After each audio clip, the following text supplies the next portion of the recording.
Let's take a look at how we can use the ideal gas equation PV equals nRT to help us calculate variables for a gas that is undergoing some sort of change.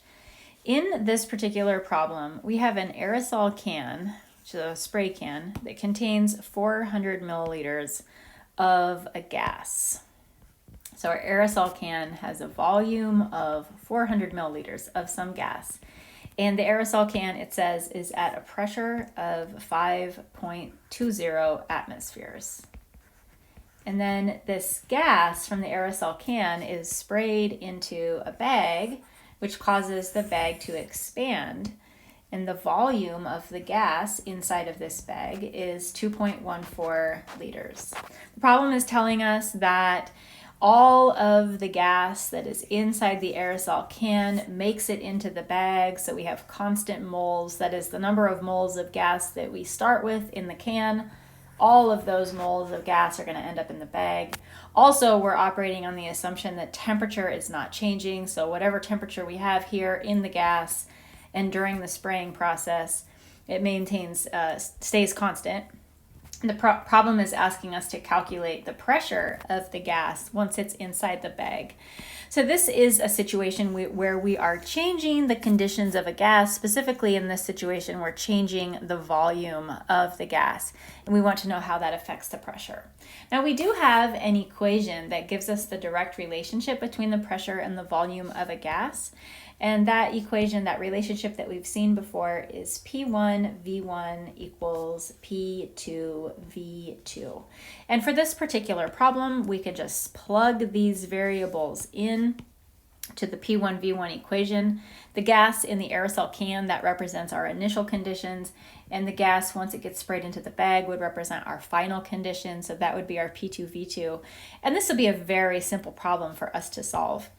Let's pretend, so let's imagine a situation where you could not remember the P1V1 equals P2V2 equation, or maybe a situation where we were dealing with different variables, not necessarily pressure and volume, that didn't have a gas law for them. How would we approach this particular problem? So in the situation like this, we want to consider our two situations, or our two scenarios. We have our initial situation, which is the gas when it's inside the aerosol can. We've said that the pressure for that is 5.20 atmospheres. The volume of the gas in the can, V1, is 400 milliliters, which I'm just going to go ahead and convert right into liters, 0.4 liters.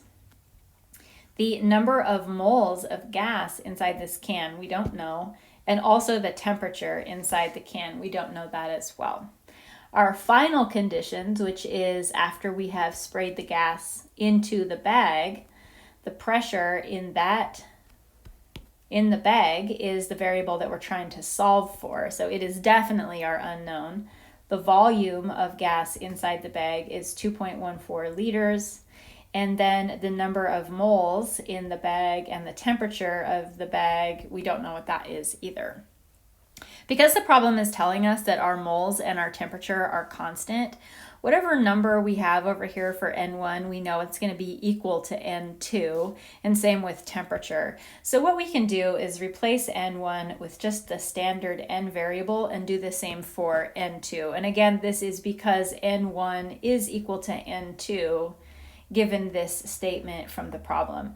And we'll do the same thing for temperature as well. We don't know what T1 is, we don't know what T2 is, but we do know that they are equal to each other because we have the conditions of constant temperature. For the initial conditions, we can write an ideal gas law, P1 V1 equals N1 R, which is a constant, so we won't say 1, T1. And for the final conditions, we can say P2 V2 equals N2 R T2. And what we can do now is plug in what we have for the initial conditions and the final conditions as well. So for our initial condition, we can say that we have 5.20 atmospheres for our pressure. We have 0.4 liters for our volume. For N1, we're just going to say N. And then for T1, we're just going to say T, which is what we decided right here. And we'll do the same for the final conditions. P2 is the variable that we're trying to solve for, so we'll leave that as P2. V2 is 2.14 liters. N2 we're going to just call N. We decided here. N2 is just going to be N. And then we have R, and T2 is just going to be T. So these are the two equations that we have. I'm going to just kind of scoot them over. They're big. These are the two equations that we have for the initial condition when it's in the aerosol can and the final condition when it's in the balloon. And notice these two equations, they have something in common. They both have on the right side the exact same variables, nRT. So mathematically, that means that the left side of the equation here is equal to the left side of the equation here. So we're just going to do some algebra right now. We're going to say that 5.20 atmospheres times 0.400 liters is equal to nRT from this equation, or this equation, which is then also equal to P2 times 2.14 liters. This nRT term becomes completely unnecessary for us. We don't even need it there anymore. We can just totally get rid of it. And we have, basically what we've done is derived that individual gas law from the ideal gas law. So we are now able to just quickly and easily solve for P2, which is 0.972 atmospheres.